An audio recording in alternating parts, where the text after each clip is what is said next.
नमस्कार दोस्तों, big boss OTT के कंटेस्टेंट की लिस्ट आ चुकी है और हम आपको एक एक कंटेस्टेंट के बारे में बताएंगे।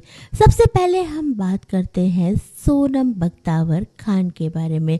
जी हाँ दोस्तों, सोनम बख्तावर खान जो 1988 में यश चोपड़ा की फिल्म से फिल्म इंडस्ट्री में कदम रख चुकी थी, उनके बारे में हम सबसे पहले बताएंगे। सोनम ने 1988 में फिल्म विजय से फिल्म इंडस्ट्री में कदम रखा।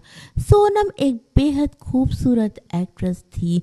1989 की फिल्म त्रिदेव में उनका गाना ओए ओए तिरछी टोपी वाले सुपर डुपर हिट रहा और सोनम ओए ओए गर्ल भी कहलाने लगी थी। अपने 2 साल के कैरियर में सोनम खान बॉलीवुड पर उस मुकाम पर पहुंच गई थी जहां पहुंचने का सपना तो सब देखते हैं, लेकिन बहुत कम ही लोग वहां तक पहुंच पाते हैं। विजय, त्रिदेव, विश्वात्मा जैसी सफल फिल्में देने के बाद सोनम ने खुद को इंडस्ट्री में बतौर बिंदास एक्ट्रेस स्थापित कर लिया था। सोनम ने 17 साल की उम्र में ही एक से एक बिंदास सीन दिए थे, जिसकी वजह से फिल्मों में उनकी काफी डिमांड हो गई थी। सोनम का कैरियर रफ्तार पकड़ चुका था, लेकिन फिर अचानक 19 साल की उम्र में उन्होंने अपने से 17 साल बड़े डायरेक्टर से शादी करके सबको हैरान कर दिया।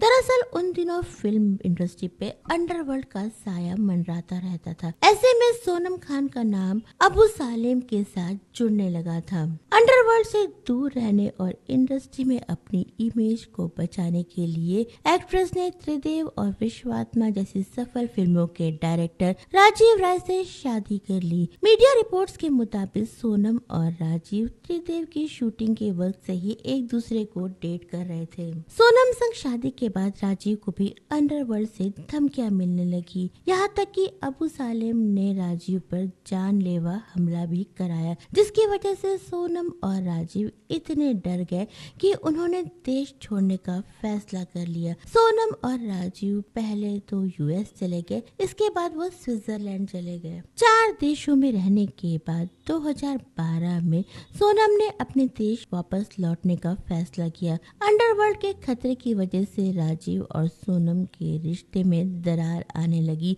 दोनों के बीच झगड़े होने लगे। अपने बेटे की वजह से एक छत के नीचे दोनों रहते तो थे, लेकिन 2 अनजान लोगों की तरह। आखिरकार 2016 में बेटे के बड़े होने के बाद कपल ने कानूनी तौर पे तलाक ले लिया। सोनम दोबारा से लाइमलाइट पे तब आई जब 2017 में उन्होंने अपने 23 साल के बेटे के सामने दूसरी शादी रचाई। सोनम ने 2017 में अपने फ्रेंड डॉक्टर मुरली पुदुवल से शादी कर ली। सोनम की मुलाकात मुरली से पौंडीचेरी पे हुई थी और दोनों को एक दूसरे से प्यार हो गया। 2017 में सोनम ने मुरली से शादी कर ली। सोनम कहती है कि उनका बेटा अब बड़ा हो चुका है और वो जिसके साथ चाहे रह सकता है। वो चाहे तो अपने पिता के साथ रह सकता है, चाहे तो अपनी माँ के साथ रह सकता है। जी हाँ दोस्तों, बिग बॉस में सोनम बहुत साल बाद नजर आने वाली है और दर्शक इसको लेके काफी एक्साइटेड हैं। दोस्तों अभी के लिए बस इतना ही। कुछ और खबरों के साथ हम फिर मिलेंगे, तब तक के लिए नमस्कार।